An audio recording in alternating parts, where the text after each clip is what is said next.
Hi all, so in today's video we're gonna demonstrate how we can delete a repo in GitHub. So first log into your GitHub account, and here if you can see there are some repository, and just click on your profile picture and followed by your profile.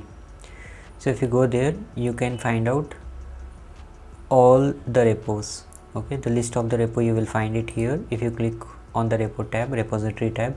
So you can see here I have a lot of repository.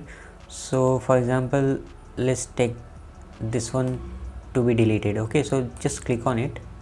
Once you click on it, it will get open in a new page. Okay, so if you can see, it contains a lot of files, some HTML files. I guess all are HTML file itself. Okay, one is readmd file. So let's see how we can delete this repo. Okay, so to delete this repo, what you can do, simply just go to this setting tab. Okay, click on it.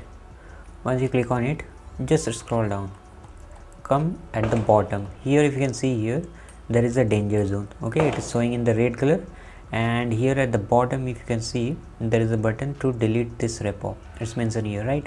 So simply click on it. Once you click on it, it's asking whether you want to delete this repo or not. So yes, click on it, and again it is asking to read all the things. So just click on it. I have read everything. Okay, and you need to type the repo name.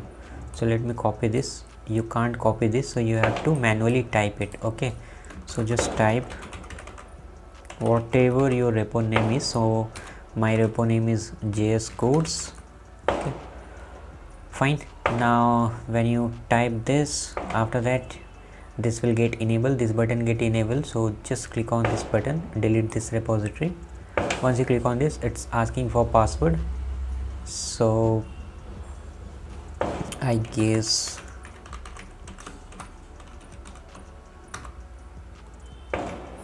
yes, so this was my password. I entered my password, and see, it's mentioned here that your repository was successfully deleted. Now if you can see here, if I scroll down, see, I can't see that repository. So this is how you can delete a repository from GitHub. It's pretty simple.